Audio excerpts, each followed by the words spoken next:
Just as a reminder to everyone, this session is being recorded. So it will be available as a recording afterwards should you want to share the information in that form to others. It's also available as a download along with the local VR PSE liaison contact sheet. So both of those will be available in both formats for those of you who have an interest in sharing with others. And well, why don't we go ahead and get started. Again, thanks to everyone who's taken time. I know that we're all super busy, especially this time of the year, but I think that you'll find the information helpful. If you're putting together a newer program or your program's just recently started, I think it'll be particularly informative. But with some of the recent changes in legislation under WIOA, I think that you'll find the additional components that we're going to be talking about helpful as well.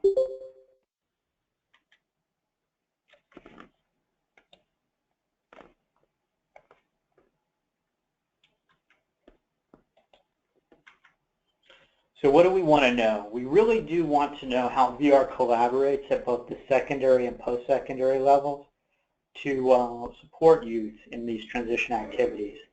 One of those critical programs, of course, is the Postsecondary Education programs. Some of you know them under that PSE moniker that was put out so long ago. We want to be familiar with the supports under WIOA for those PSE programs, and then learn how VR services may vary between the programs. There's an old saying that if you know one program, you know what? One program, right? Every program is a little bit different. Everyone brings a little bit of their own unique flavor to the table, especially in supporting youth. And that variety is, I think, a benefit to Florida, not a detriment. And we want to understand the benefit to youth. So most of you are already familiar with the general VR process. For those of you who aren't, really it starts at referral or when somebody comes into one of our local offices. We fill out an application. We have 60 days by law to determine eligibility for services, and I have 120 days on the plan development, but that has actually changed to 90 days.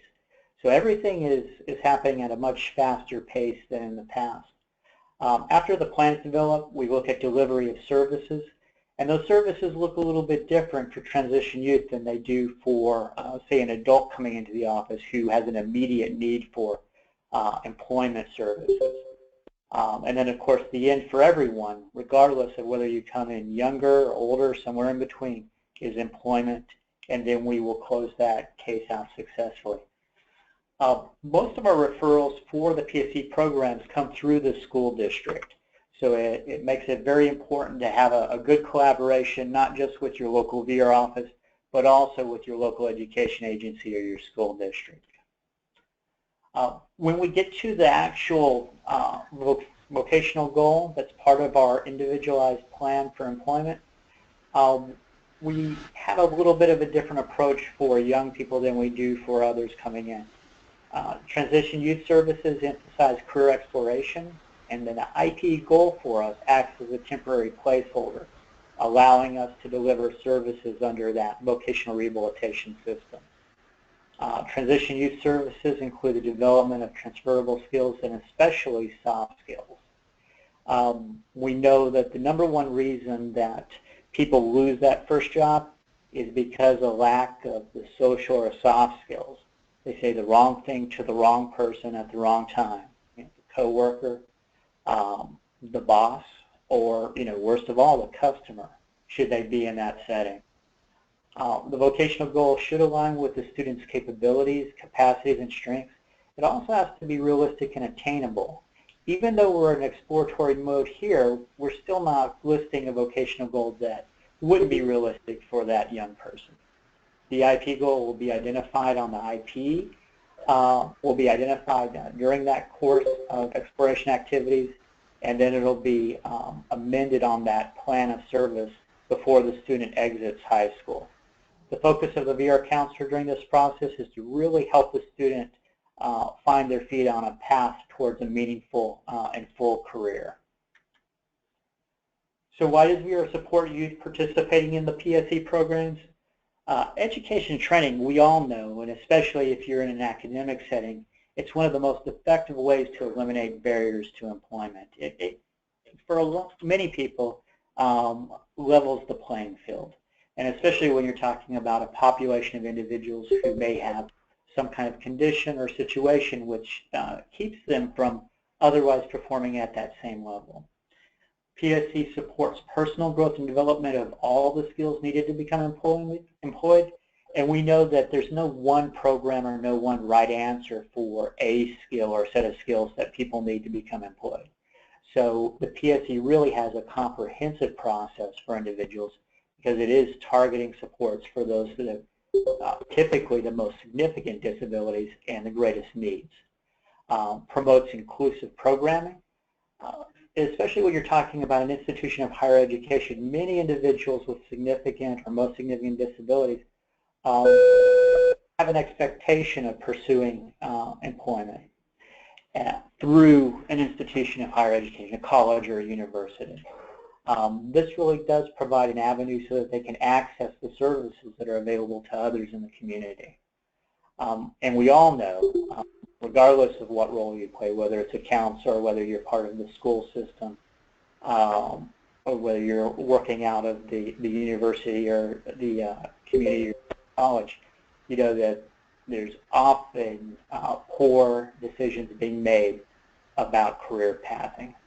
And so this really is a way to support the efforts for many while they're in high school, many going back and they're doing something that's a little bit remediative in that it goes back and corrects some of those things that maybe didn't happen earlier in the process. So everybody by now is familiar, at least in some respect, with the Workforce Innovation and Opportunity Act, or WIOA. For VR, WIOA requires that we set aside 15% of our federal VR allocation to serve youth. And say, well, 15%, you know, what does that mean? In terms of dollars, you're talking about $20 million to $22 million in a given year. That's a substantial amount of money that's being put forth for service to youth who are still in high school. The specific services are outlined as far as what's required under WIOA. Services for youth in high school, they're under WIOA are called pre-employment transition services. And we have in VR developed a new list of service fee codes for youth that we use in our RIMS, which is our Rehabilitation Information Management System, and REBA, which is our Rehabilitation Electronic Billing Application, in order to track the expenditures under WIOA. So some of the services we had in the system previously, and now we have new coding to be able to track those efforts.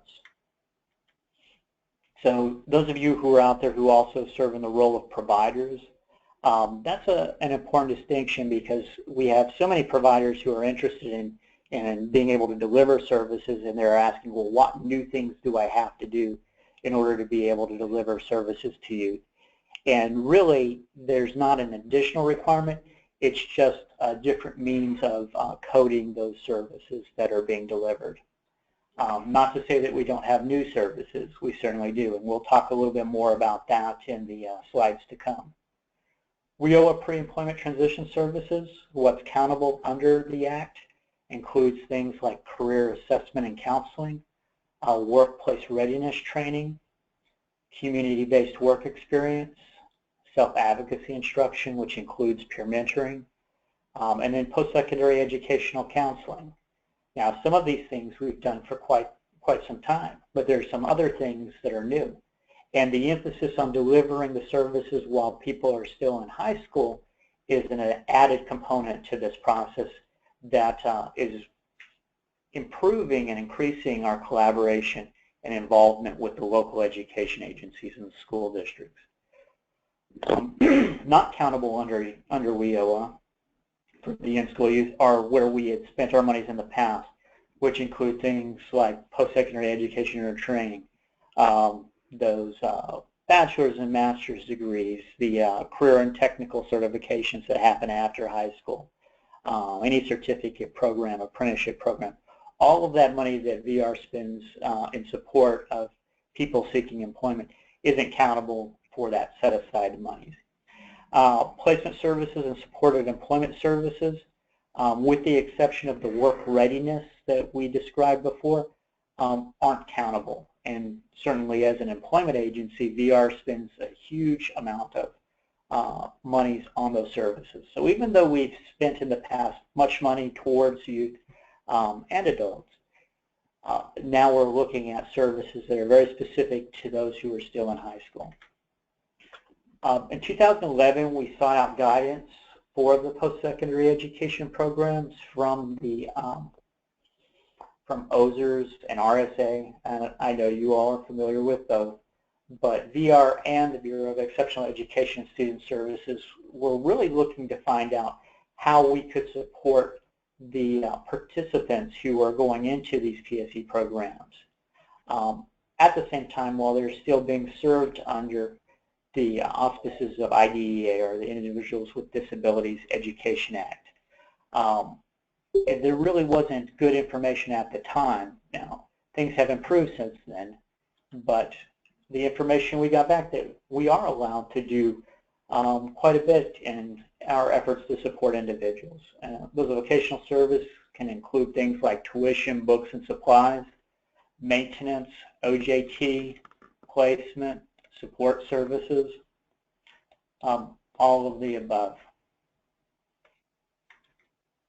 And when we say support services in VR, we really are talking about those services in support of another service that we typically deliver.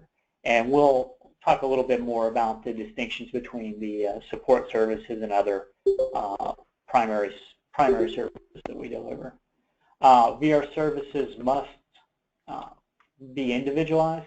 They have to be based on that person's own unique needs. And we do provide services only after pursuing comparable benefits from other public and private sources. Like many agencies and organizations out there, VR is what they call a payer of last resort. But at the end of the day, we can't all be payers of last resort. And so really the clarification and working together helps alleviate some of those issues that may come up when you think that there should be another entity providing a service. And we're able that way to get some clarification and be able to move forward and get the individuals the supports they need wherever it's coming from. VR collaboration, we've committed a minimum of 2 staff per area to act as liaisons to the local PSE programs. Every area has a PSE liaison who will be working directly with you. The referral should be made to VR for those students that may be referred to PSE programs. And again, the referrals typically are coming from the local education agencies or the school districts. If it's at a time when the student's already made application to the PSE, that really puts the student behind in being able to identify what supports VR is going to offer as part of that PSE process. So you really want to be diligent in working with the school system so that you know who is being referred over, who is making application, and then making sure that if it's somebody that's interested in the supports that they can receive from vocational rehabilitation, that they have made application early in the process, not just before entering into the system. For a new program, you really want to make sure you're doing this as early as possible. If you have an existing program, you really are talking about doing these things years in advance. So you're working with your local school district, or you're providing information to your school districts throughout the state to identify and work with and find who would be appropriate for that post-secondary education program, and then providing that information and making sure that they understand if they're looking for any financial supports, resources, that they also make application with vocational rehabilitation. The LEA and the PSE program can request a copy of the individualized plan for employment. We really all should be on the same page as far as vocational fields of study, vocational goals, training or education that's to be provided. And of course, with our collaboration, we provide PSE liaison training to our VR staff so that they understand how they can effectively work with our partners, both at the school district level and also at the post-secondary institution level, that institution of higher education. So B is Project 10 collaboration. Now, most of you are familiar also with the regional transition representatives, the RTRs, that work through Project 10 under Bs. They encourage each local education agency school district to identify potential students who are likely candidates. Take a moment. They guide the LEAs to base their referrals on the students' transition assessments, making sure that they're looking at the measurable post-secondary goals, and we really need them to be doing that beginning at age 16 so that they are prepared for their transition out of high school. And there are going to be some differences between the PSE programs and who they're working with. Some will work with younger individuals, and some they really need to be older. But that process, if a person's going to be beginning at 18, really needs to start earlier. Provide direction to the LEA regarding referrals for those who are considering application, letting them know what to do, who to contact, how to go about that process. Now, as far as building relationships from the program's perspective, you really want to include the VR liaison on your selection committee. When you're selecting individuals to come on, having that person there can really help to solidify, when you're having to make distinctions between individuals who may otherwise be performing at a very similar level. Include that VR liaison if you're marketing or presenting on your program. The more that they know about your program, the better they are going to be able to counsel the individuals who are coming and making application who might be interested. Have that employment specialist of your program become a VR provider, and I can't emphasize that enough. Under WIOA, you saw that there's a huge emphasis on work readiness as well as work experiences. And those are common components in most post-secondary education programs. We know that those are the critical skills that get people hired initially, but also keep them hired for the long term. We know that people who try to secure employment without having those work experiences don't do as well. The earlier they can get them, the better. Paid work, especially in high school, is the one best indicator that we have that they'll have paid work and employment once they've left their education and training. So make sure you have some regular meetings to review progress and prepare for the next term. Releases of information being in place will only help to make sure that you're able to communicate effectively and that we're not working at cross purposes. It also helps to make sure that the individuals who you're representing and serving are also aware that the information is being shared and that you're working collaboratively. So when they do have issues, they can feel comfortable in expressing them to all of the partners who are working to support that youth. Again, we said that those programs vary. The services that VR can provide are based really on the scope of that PSE program, so who you're working with. The services that we can deliver to individuals while they're in high school and going through a PSE program are a little different than services we can deliver to someone who's exited the secondary system. So we can't assist with PSE services provided through the school district under IDEA. If it's a dual enrollment situation where the school is paying for the coursework, VR can't come in and then pay for that coursework. Where there's an LEA FTE working in coordination for delivery of career or independent living classes because the funding's coming through the school district. Services that are being paid for are supported by the McKay Scholarship, where that funding is depending upon that scholarship. VR can assist with PSE services for students that have exited high school. All of that then under the auspices of IDEA. Once they've left the high school system, it really does allow us a little more latitude in what we can and can't do. Services do have to be needed, and they're always in VR employment related. Every service that we provide, whatever it is based on that person getting and keeping a job. Legally speaking, services that we're delivering under WIOA don't remove, reduce, or change the school district's responsibility. They know that what their requirements are under FAPE for individuals with disabilities and IDEA. VR services are only looking to supplement but will never supplant the services that the youth are getting through the school districts. So again, that coordination of effort between the post-secondary education programs, the local education agency, and vocational rehabilitation is critical in that effort. And y'all see the fancy, fade in there, just to show you that I can. VR supports for students under IDEA. VR can assist with certain services needed to reach the vocational goal. Those include things like guidance and counseling you're familiar with, employer-required uniforms, work supplies, background checks and screenings. Typically, these are going to be things that aren't covered by a school district in any situation. If you do know of an exception, please let me know, because I have yet to see them.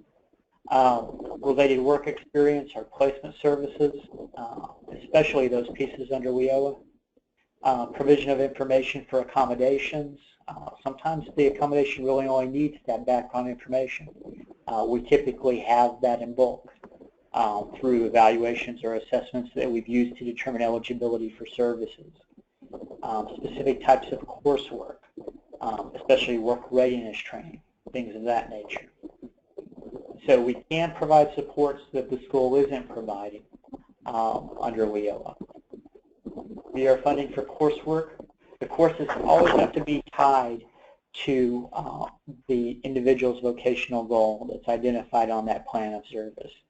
It can't be something that's available through a comparable source or benefit, and it's going to be something that's not funded or able to be funded by the school district.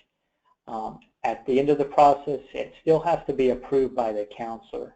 And the counselor and that student and the student's family will work together to identify those services. Courses align with the goal, as I stated. But some examples, because sometimes it's difficult to say, well, what the heck does that mean? Like, aligns with. It's fancy for you, just make up your own mind. Some of those examples include things like if you're going to be a cake decorator, an art class that emphasizes colors, lines, and shapes is certainly something that we could look at and seeing how that can relate to being able to do that job. Taking an education class in early childhood, if you're going to be in the daycare system, obviously that would be something that could apply. Taking a communication course, if you're a person with a speech impediment, to learn those strategies and how to work effectively in any job. Those are things that we can take a look at. Remedial courses for TABE waiver under dual enrollment program. Now that's critical because typically a class required for a waiver is not something that a school district would be able to support through dual enrollment. Dual enrollment in and of itself essentially says that the person's capable of engaging in that coursework. So when you talk about an assessment to determine whether you can or can't, those are things that typically aren't provided under dual enrollment.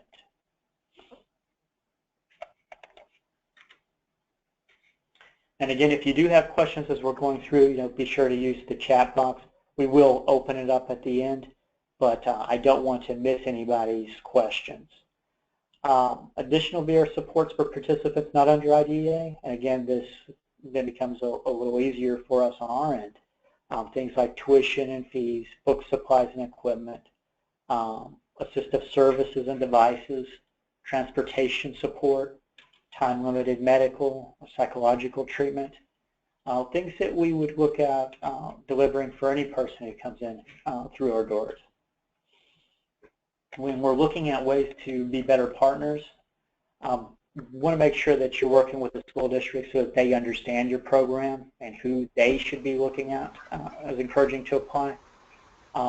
If you can develop a program around vocational certificate and establishing career path, that's ideal for working with a vocational rehabilitation partner. make sure those programs are designed individually. I know one of the great difficulties we have in identifying good programs is that individualized nature of it. Typically, especially in higher education, we have systems where we've got this is the degree, and these are the things required to get to the degree. And if there's variations, here's the variations that are allowed for that. When you get down to working with individuals with these most significant disabilities, you really are in a situation where you'll have to individualize it for that person's own unique needs. And working to do that within a structured approach can be very difficult. Convey to the program, or convey that your program rather is about the career and is going to end with employment. And then when you get to that employment goal, allow that person then to transition out of the program so that others can then take advantage of the services that you're delivering. And then align those program goals with personal independence. Anything that will help them to move towards that independence are those things that will keep them from not being able to go on. And everyone, please again check and make sure that your phone line is muted or that your mic is turned there. Let me just check here.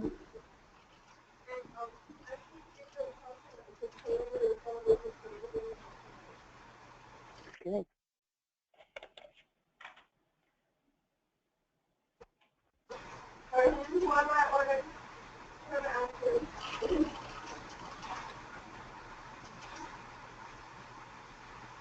Okay.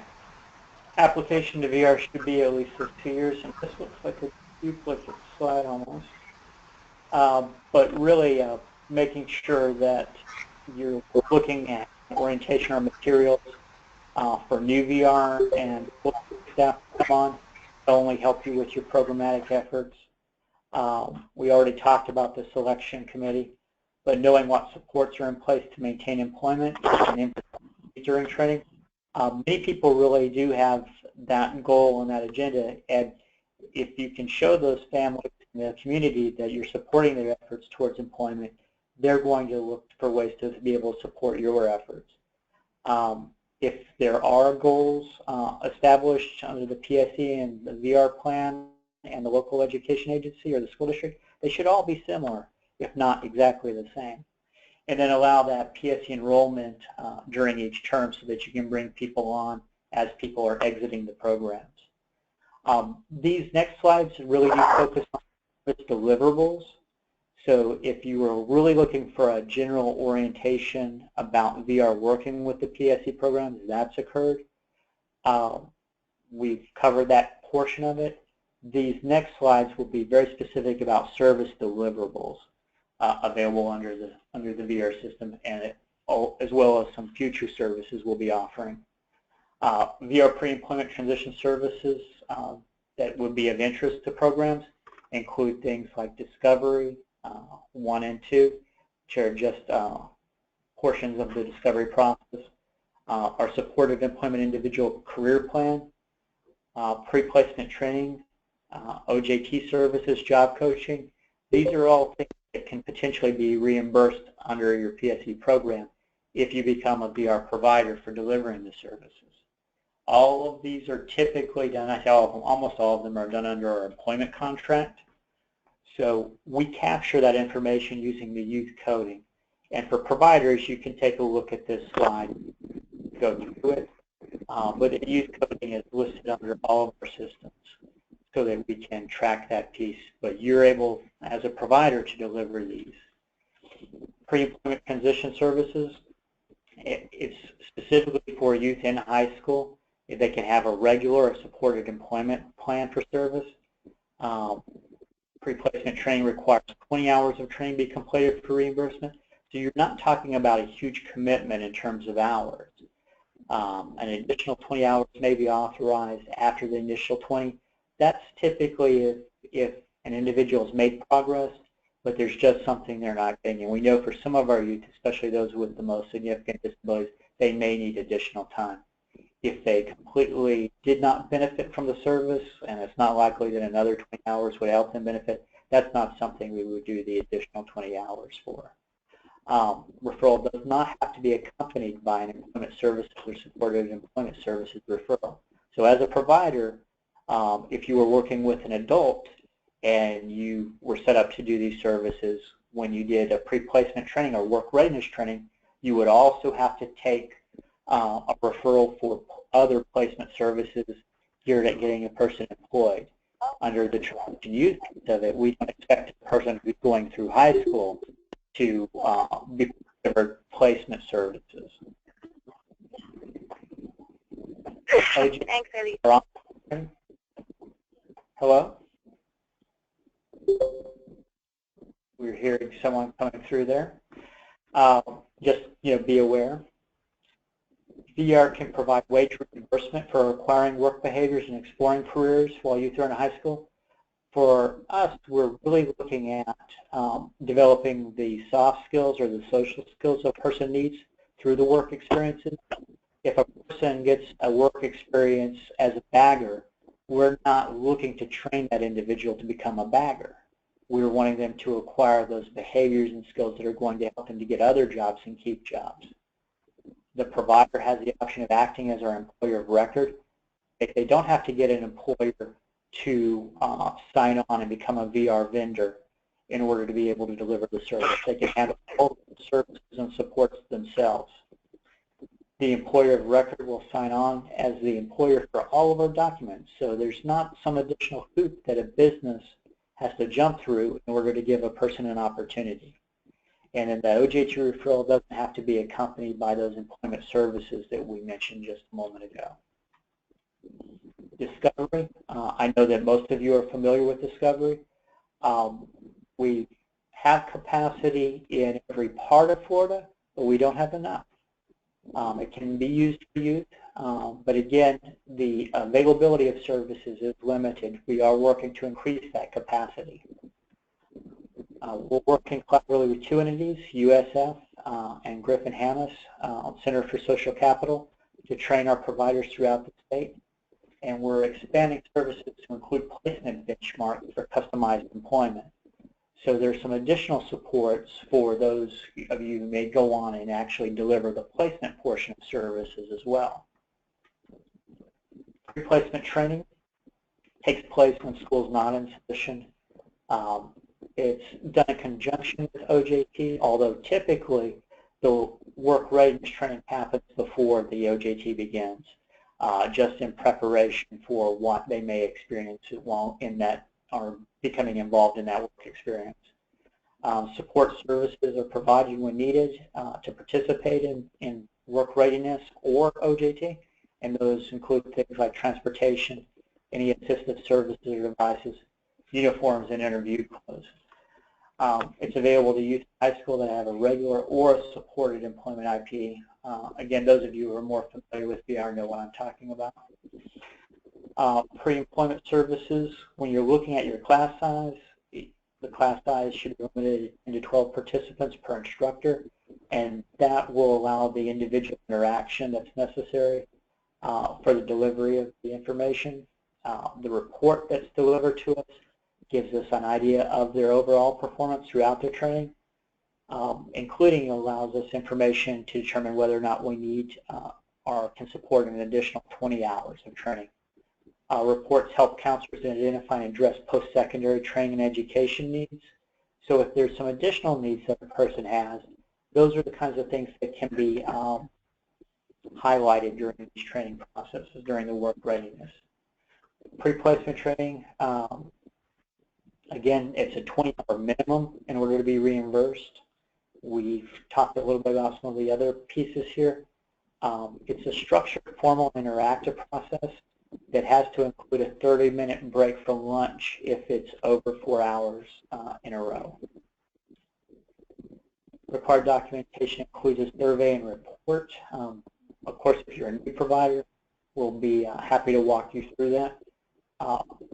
You're going to want to make sure that you have the information about the performance, and that looks like a duplicate here. So the required curriculum, and I can let you go through and look at the slide here, but essentially there's things that we know are necessary. These days everything is online, so people need to know how to fill out an application or do a resume for individuals or for individual positions, know what those applications are looking for. By now, most people know that if you're doing an online application, it's not an employer or a person, rather, who's looking at that application. It's a program that's being run in the background to identify if that person meets the minimum requirements. So they need to understand how to fill one of, whether it's an application or a resume or both, out appropriately so that they can get the information or at least have a template from which to work from. Interviewing skills, employer contacts. We know personal interactions, handling conflict are critically important. Again, it's those soft skills that keep people fired and keep people from getting hired. And of course, we know navigating the community is a wonderful example. You have to be able to get back and forth in order to be able to benefit from those services. And then there may be some individual units that need to be addressed, and this is part of that individualized nature of training. So things like grooming, punctuality, attendance, payroll deductions, insurance benefits, the difference between a salary and an hourly wage, safety, how to be safe in your memory, that's so critical. And those topics can be identified by a simple discussion with the individual, or the participant, the VR counselor, or other people who are helping to support that person, whether it's a family, a friend, or another agency professional. Let me stop a moment here and see if I can take some questions. So one of the questions asked, when you suggest 10 to 12 persons per classroom for pre-placement training, are you suggesting that for college classes generating credit as well? No, I'm not. That is specific to the hello. Whoever that was, for whatever reason, your phone is not muted, so just to make you aware. So again, that is for the pre-placement training in our system, rather than the courses being offered through a local campus.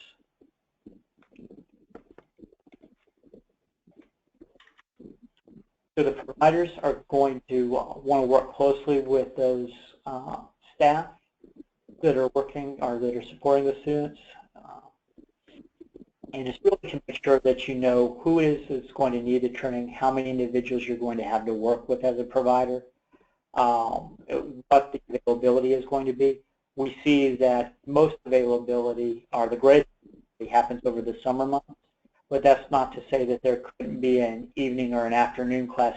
And especially if you have a dual enrollment program where you're providing supports, being able to work in the additional classes or support for individuals that VR can assist with is something that is a much easier part of the process. It's much more difficult if you're trying to coordinate between the delivery to and from school or to and from home. So, take advantage when you have them there on campus. We do encourage providers to consider having multiple classes or courses, make it easier on themselves. And these people who are coming to you in to any PSE programs you're performing. If you're doing it as in connection with the PSE program, that's great. But if you do a class or a course for work readiness training that you'll offer, there may be additional referrals that you receive from the VR office for other students. Partnering with the local community colleges when additional facilities. Many of you are those community or state colleges. Every location across has some state college that serves the needs of the community. So it's a wonderful resource. You may also want to work with your local career source centers. If you know that you're going to deliver a service that's going to be helpful for the community and there's not adequate facilities are already taken, then that may be a good partnership to explore there as well. Delivering multiple pre-placement training courses over the summer months. So not to just have delivery of one class or one course, but structuring it so that you have the opportunity to do multiple classes. OJT, again, they're for all of our youth who we know can benefit from those work experiences. It doesn't have to align with the vocational goal because they're in that exploration mode at that point, and we're focused on developing the work behaviors and those soft skills. Counselor use information from the OJT to identify other needs, things like transportation, other services or devices they may need. We can help with support services for that to get them to the work experiences, but also in preparation for when they move on to secondary education or training, or when they're engaged in employment services. So there was a question whether PPS was required, and if you're looking at the pre-placement training, no, that's not required. It's just another method you can do to support individuals who are participating in your programs. On-the-job training or work experiences is another way. I know that most find valuable. Many of you already have these types of services within your programs, but for every program that has support coming through VR for the work experience, there's 3 or 4 that do not. So this is another source of support that you could be accessing as part of your process. And it's very similar in the requirements to the pre-placement training as far as who it serves. And for you, again, we're not talking about training a person to become a bagger or to become, to do that specific job, but to get those behaviors. But it can be used to also explore work settings or a career field. And I say work settings because we all know that you can have the same job in 3 different places, and it's really 3 different jobs because the environment is different. And when you're working with a group of young people who have varying needs, oftentimes it's finding the right environment as opposed to finding the right occupation that's critical to that person's success. It also gives them exposure to those fields, but it gives the employers exposure to them as well. If the OJT is paid, again, the providers can act as an employer of record so that they don't have any additional hoops to jump through. They can be an all-service deliverer for that. The worksite or business representative not required to complete any VR forms, and that's something that's different than what we've done in the past. Pre-employment transition services, we've talked about the exposure. Typically, the work experiences are going to run 4 to 6 weeks. You're normally talking a couple of hours to many hours each day, often every other day, but as, sometimes as many as 5 days a week. Sometimes the more intensive approach is better for the individual if they're able to accommodate that. It really depends on what that person's capable of doing and what other things they're involved with. So what does the future hold? There is a VR pilot for peer mentoring right now that's being conducted in Area 5. We know that there's a lot of potential for youth-led career exploration and getting them involved in community services and supports they need to be successful. And a new service that we'll be delivering in the future is self-advocacy training. Most of you are familiar with the Stand Up For Me curriculum, but we know that that's not something that's consistently provided in schools, even though it is something that we know students greatly benefit from in terms of being able to advocate for themselves once they leave the school system.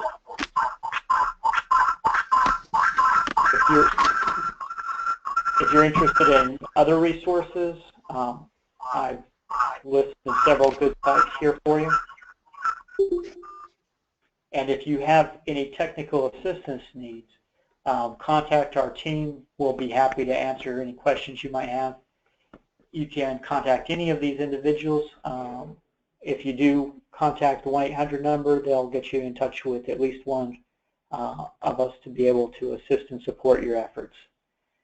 Let me go ahead now and open it up for questions that you may have.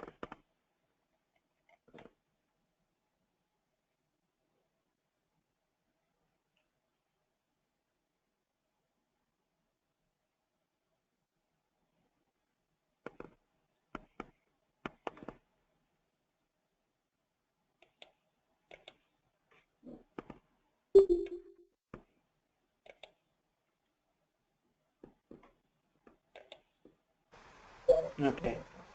Everyone should be able to speak at this point, in case you would just prefer to use the phone.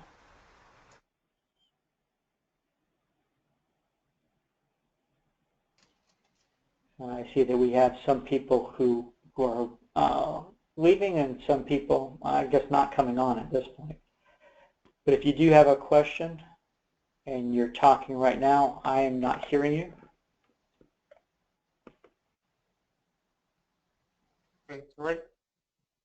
Hello? Go ahead.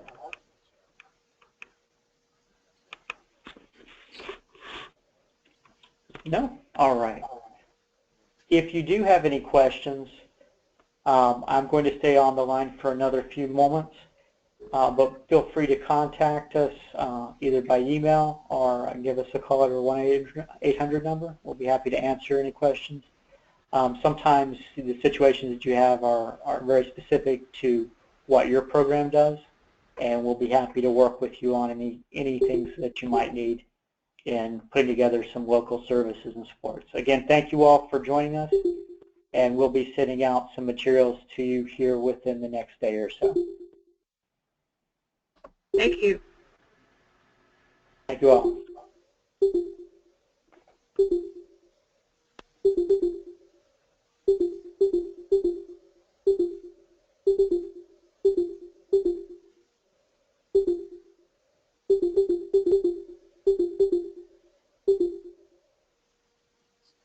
And someone did ask whether or not the presentations would be made available. They certainly will be made available to all the participants who have registered and signed in. If you were sitting at a computer with someone else, please send us an email and make sure that you get on the list so that we can include you in any of those materials.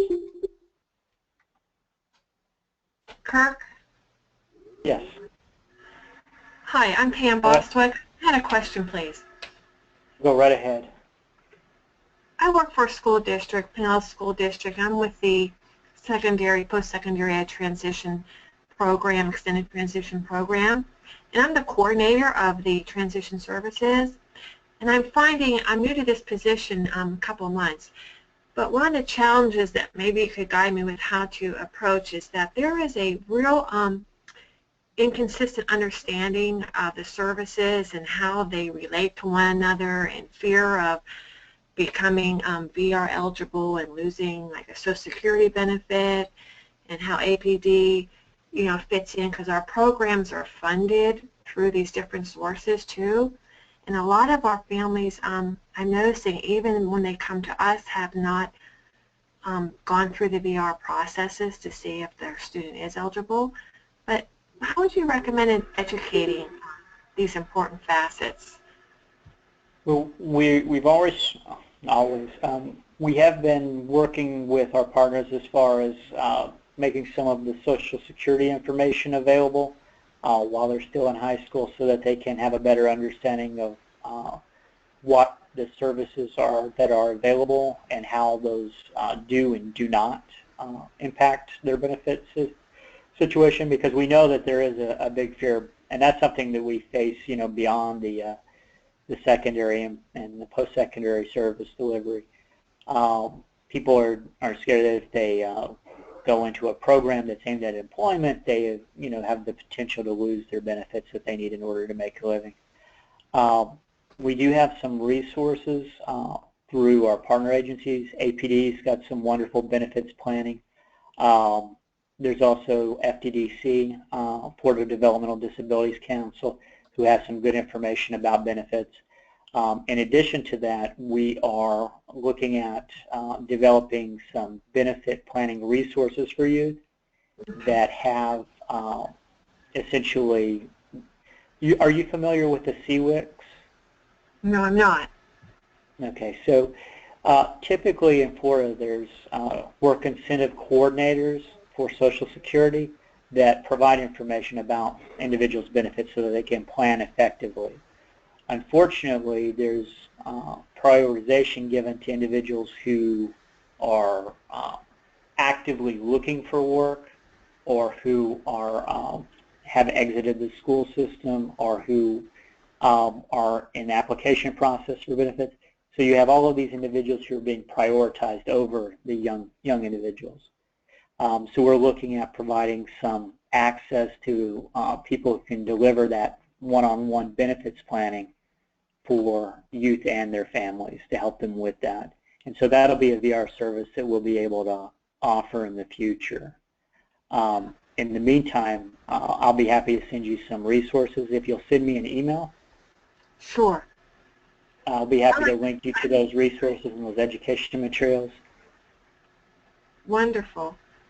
I just like that title, one-on-one benefit planning. I think that would get people to come in. That's a great title. Well, it really is a huge barrier for families, especially as they're getting ready to transition out, because they do think that getting involved with us or with Career Source or any of these programs that are meant to support individuals puts their benefits in jeopardy. And they really do need to understand that if they work, they can make more than if they don't. And that if they have those needs can still be supported, and they don't, it's not an all or none proposition. So I appreciate the question. Thank you. Any other questions out there?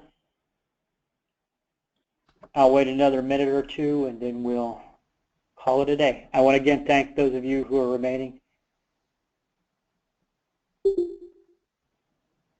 I hope you have a wonderful evening.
Have a wonderful night.